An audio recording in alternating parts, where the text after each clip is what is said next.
Story 1. So, those of you that frequent the sub know I comment here a lot.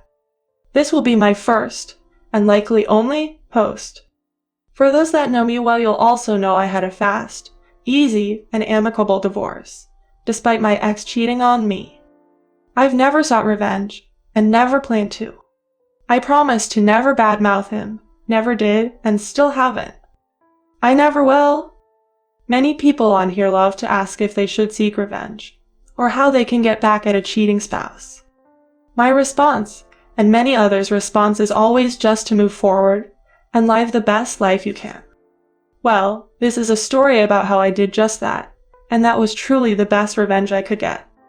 It's also a happy ending story. So, a story most will love. So, my ex and I split, fast divorce, 50-50, no lawyers, filed online, done in a month and a half. I stayed in the house to live until we sold it. The first few weeks, we tried to remain friends until I cut this off and he seemed sad, but fine with that.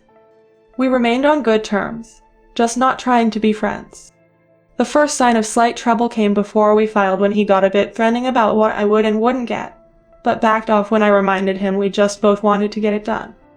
Second sign of trouble came when I asked him if he would entertain the idea of me buying him out.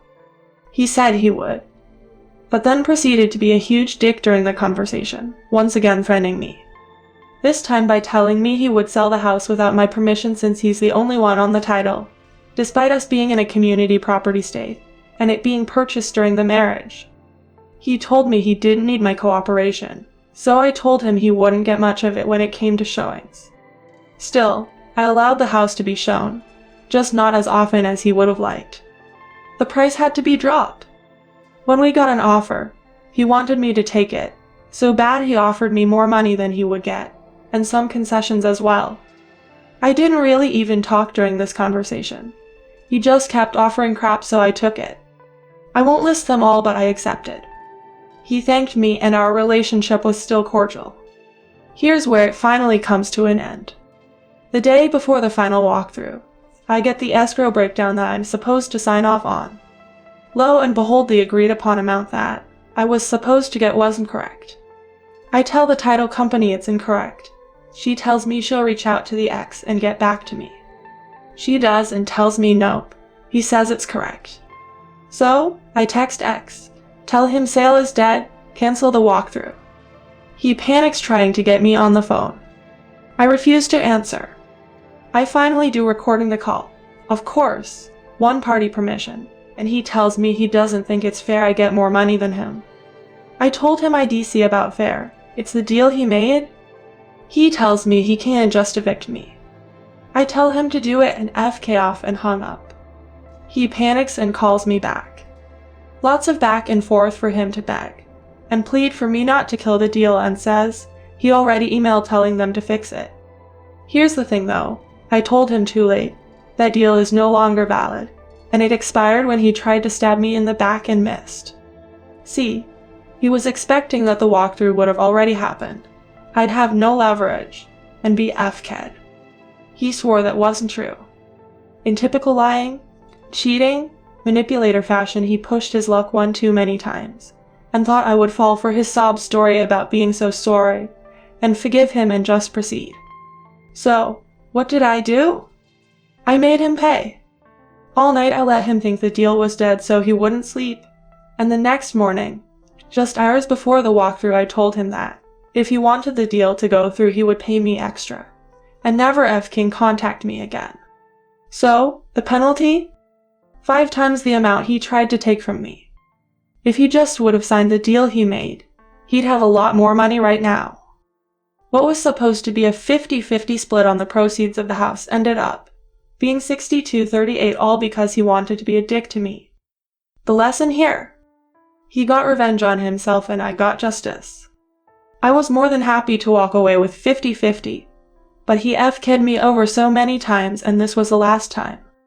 This is a man who smugly told me a judge wouldn't care about his affair. Adultery doesn't matter in our state.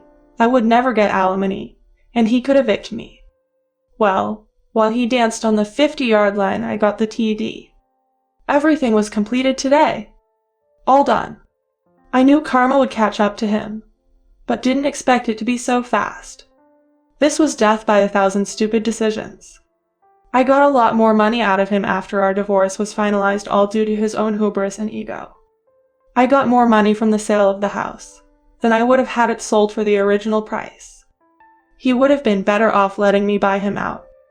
I wish him the best and truly hope to remain on good terms with him, but I've shown him too much grace and kindness over the years. He doesn't deserve it. He finally got what he deserved, and it was all self-inflicted. I felt a little bad for a moment when I saw the final payout, but then I remembered all the wrong things he did to me and all the kindness I showed him. I also was still able to stick to my belief that you should never do something your future self wouldn't be proud of just because someone hurt you. My future self will be proud of me for getting justice and finally telling this man he pushed me too far. I didn't do anything wrong. So, let the trash take itself out, Redditors. It always does. Redditor? You've done well coping with all the crap he's dished out, so don't listen to the posters on the divorce sub who implied that you're hypocritical. You're definitely not. To be honest, you were much too kind and accommodating, and he took advantage of that every single time. He is a manipulative liar who wanted more than was agreed on, thinking that you'd submit to his demands. You did what had to be done to protect yourself and your future. There is absolutely nothing wrong with that. I'd say that I hope he's learned a valuable lesson about accepting responsibility for his actions, but I doubt he's the type of person who will ever learn from his mistakes, much less atone for them. Narcs never do. Good riddance to him, and best of luck in all your future endeavors. You deserve all the happiness. OP reply. Thank you. My thoughts exactly, which is why I made the decision I did. I thought about it all night. At first, I was just going to make him think I was going to back out and still go through with it, but in the end I decided a financial penalty was more than warranted given what he'd put me through. I haven't even began to touch on what that man has done to me the past few years, and I won't, no need. So the nerve of him to pull that crap after all the chances I've given, and kindness I showed him, is beyond the pale. Story 2. This is my first time discussing something so personal on Reddit, so I apologize if this post looks convoluted or messy, because there's a long backstory. But I'll try to keep it short. Me 31 male and my wife 30 female have been together for 4 years, married since April. We work remotely at the same company, but in different departments. My wife's former boss was supposed to be a good mentor figure. He would come for help a few times when she had trouble at work, and talk to her and convince her that she was alright.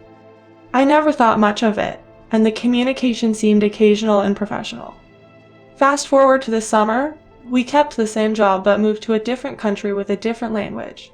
Our native language is in English, and not all the people here speak even English.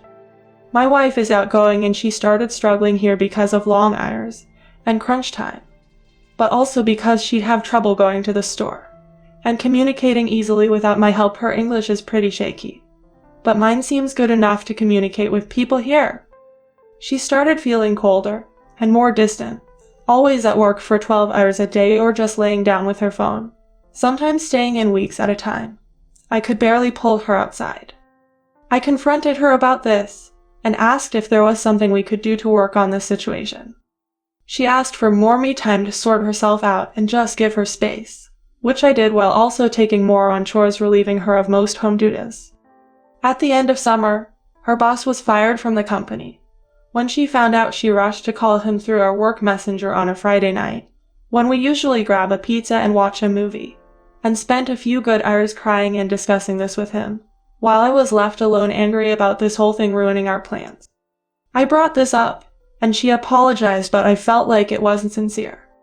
She spent the next few days frantically trying to stop the company, which is pretty big, from firing him, calling for a meeting, and even thinking of writing to the CEO risking her position, which is crazy since our residence permits in this country depend on us working this very job. All it gave me a very uneasy feeling. When the guy was fired, I noticed they exchanged personal messenger contacts and started chatting a lot. They also continued attending regular online book movie club things on Discord with current and former coworkers, where they spent literal hours upon hours on Friday nights, and sometimes I felt that there were just the two of them by the end of these calls. I didn't snoop and I didn't know the context, but it felt off to me since she really was spending a lot of time texting, so I felt it was right to bring it up and discuss my feelings. She got mad at me for looking at her texts, which I wasn't, and assured me that the relationship was purely friendly and it was ridiculous of me to worry about anything since the guy was in a different country, and she wasn't sexting. I tried to let it go and focus on improving our relationship, giving her space and time when she needed it, but trying to show my love and appreciation through random flowers, small love notes in the mornings, asking her out on dates, etc. Another huge problem was that we stopped having sex completely after the move, and she cited extreme stress and exhaustion as the factors behind this. We tried talking about it. I tried initiating a few times but eventually got tired of rejection. Up to the moment I'm writing this, we managed to plan and execute one single successful intimate night in 6+ months. If you're still reading, here comes the crap part. Last week, she arranged a call with her childhood female friend to talk about life, show her our place in the new country, then go outside and show her the neighborhood, which felt a bit odd to me, but okay. They talked for a bit. Eventually, she got up and left to continue the call outside. This is the point where I snapped and had a look through her messenger. I know this is an absolute crap thing to do and a hurtful breach of personal space, but I found out that she wanted to go outside to tell her friend about that crush she was telling her about. I felt my heart drop and checked her conversation with another female friend, and she discussed the crush again, how he said so and so, how he didn't seem to initiate anything, but she felt they were talking about more intimate things, and maybe this was a sign from the universe they should be a couple, etc. I suppose there's no need to describe how I felt, so I confronted her immediately when she returned and asked her to tell me everything. She pretended not to know what I was talking about, so I confessed that I snooped and found all this crap about her crush. She was mad that I read her texts, which I'm incredibly ashamed of, and denied that this crush was something to be worried about. She said a crush was just a crush, nothing serious, and she just talked to her friends about it as an outlet. She claimed that she wasn't doing anything inappropriate, or sending pics, and that it was a strictly friendly relationship, but I just couldn't agree with her at all. In the end, we decided to start marriage counseling in a week or two, but I'm just not sure how to feel about this. I understand that it's okay to get crushes sometimes even if you're married, but what matters is how you act on them. To me, not only continuing communication with a guy she knew she had a crush on, but also having more of it and making it more personal, sometimes at my expense, feels like straight up cheating. Am I crazy for thinking this? Did I do the right thing, and do you think this situation can be resolved? Redditor 1. Aw bro, you gotta grow some balls. Honestly, even if she has a crush, she should be putting you first. You gotta stop being hurt, establish boundaries, and explain why this makes you upset to her, and how you want to move forward. I was in a similar position, and being weak, or expressing weakness, isn't something that a woman finds attractive.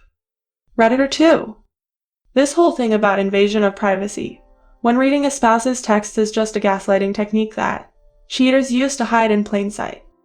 It is okay for her to use the texts as a means of being dishonest, but it's an invasion of her privacy for you to dishonestly read these messages of infidelity. Sorry? She found a way to pour this on you. You didn't go through her phone. She found out and felt betrayed. She was being unfaithful. You found out, and she's mad because now she needs to stop said behavior, or find another way to cheat. My ex did this 3 times before she began a real affair. And when I caught her, she didn't talk to me for 2 weeks because I violated her privacy. I never suggest leaving a marriage. But your wife will cheat. She has a serious itch that she will scratch. And you will be at fault when she does. OP reply. Thanks, I'll keep the whole privacy thing in mind. Also, I'm really sorry about your past experience. Hope you're in a better place now.